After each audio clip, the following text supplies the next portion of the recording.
Olá, tudo bem? 24 de setembro, chegamos à metade da nossa Semana da Esperança, com o título O Fim do Grande Conflito.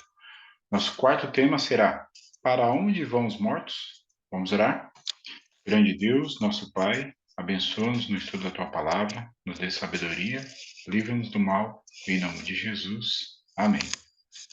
Essa é uma pergunta feita por muitas pessoas. Mas, antes de respondê-la, vamos relembrar o que é a vida, de acordo com a Bíblia. Gênesis 2:7. Então formou o Senhor Deus ao homem do pó da terra, ele soprou nas narinas o fôlego de vida, e o homem passou a ser, não a ter, passou a ser alma vivente. Então, uma conta matemática seria pó da terra mais fôlego de vida, nós temos alma vivente. Então, nós não temos uma alma, nós somos uma alma, de acordo com a Bíblia. Então, uma maneira de ilustrar seria: a lâmpada mais energia tem luz. Separa os dois componentes, não tem mais luz. O pó mais o fôlego, nós temos a alma vivente. Separa os dois elementos, não temos mais alma. Gênesis 2, 16 e 7 diz uma condição para manter a vida. E o Senhor Deus ordenou ao homem: coma livremente de qualquer árvore do jardim, mas não coma da árvore do conhecimento do bem e do mal, porque no dia em que dela comer, certamente você morrerá. Então, Deus está dizendo certo que a desobediência vai levar à morte. A serpente, por outro lado, disse à mulher: é certo que não morrereis. Então, os dois estão se apresentando como certos. Deus, o Criador, a serpente, o inimigo, a criatura. O Criador e a criatura. Os dois estão dizendo que estão certos. Como hoje nós morremos, nós percebemos que a serpente, o inimigo, não está certa. Ela está mentindo. Mentindo. A morte é a consequência do pecado da desobediência. Ezequiel 18, verso 20, a Bíblia diz: a alma que pecar, essa morrerá. Romanos 5, 12.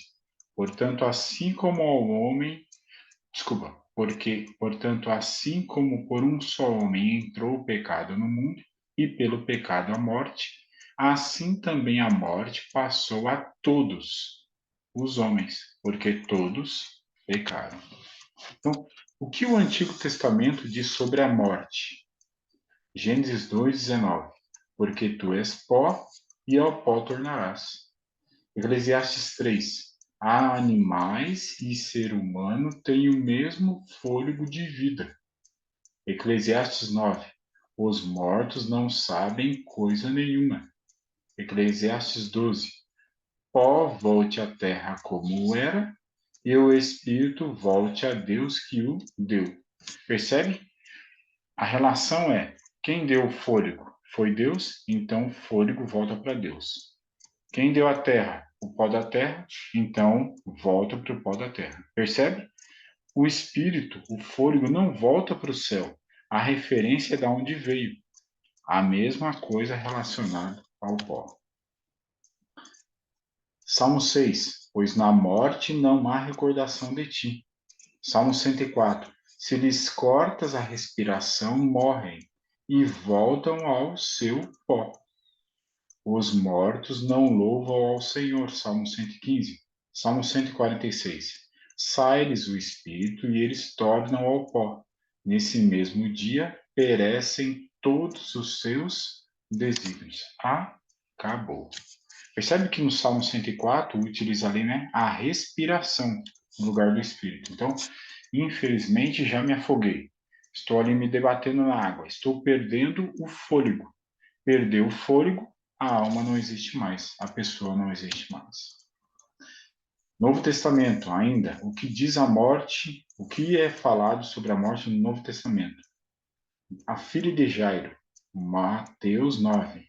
Não está morta a menina, mas dorme. Mateus 27. E muitos corpos de santos que dormiam ressuscitaram. Isso na ressurreição de Jesus. João 11. O amigo de Jesus faleceu. Lázaro adormeceu, mas vou para despertá-lo. Então, o Novo Testamento relaciona a morte com o sono. Quem está dormindo, a expectativa é que vai despertar. Como que acontece o despertar na Bíblia? Através da ressurreição. O Novo Testamento ainda diz mais, Atos 2.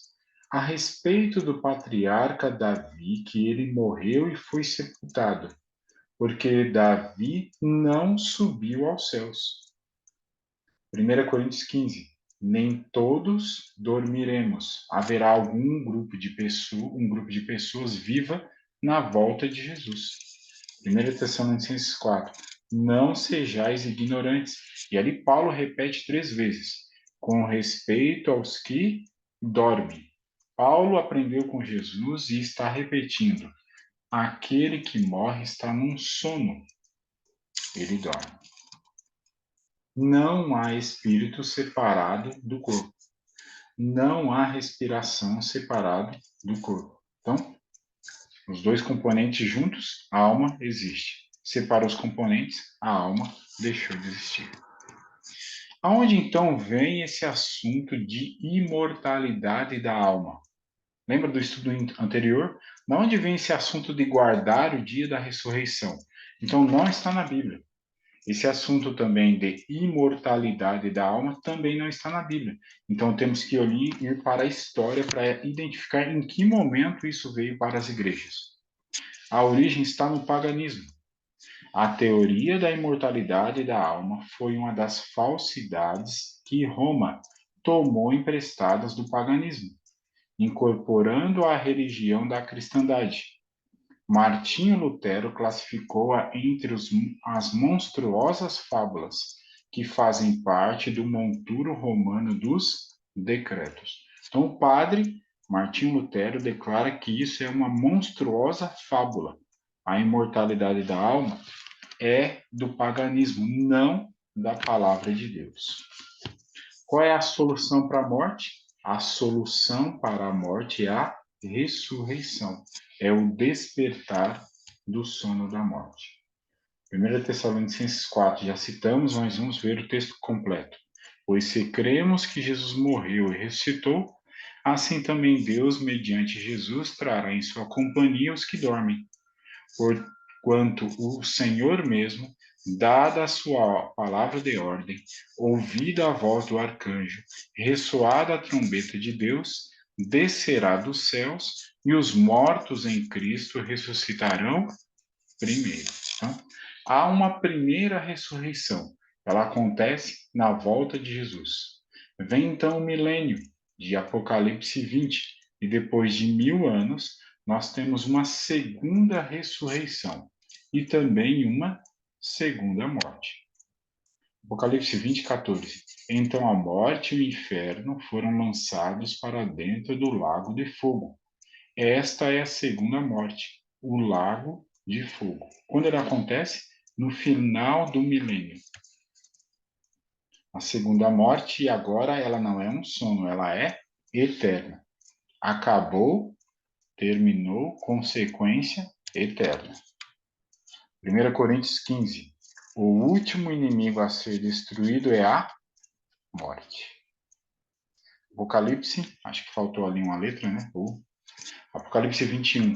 Eles enxugará dos olhos toda lágrima, e a morte já não existirá.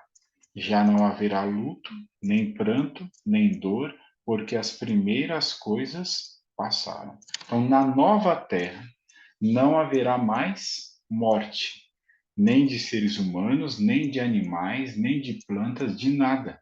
Nem os peixes morrem na nova terra. Escolho ficar ao lado da verdade. De acordo com a Bíblia, a morte é um sono.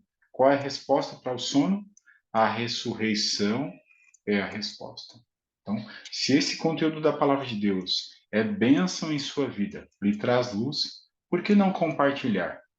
envie para amigos, familiares, compartilhe. Ainda estamos na metade da nossa semana da esperança.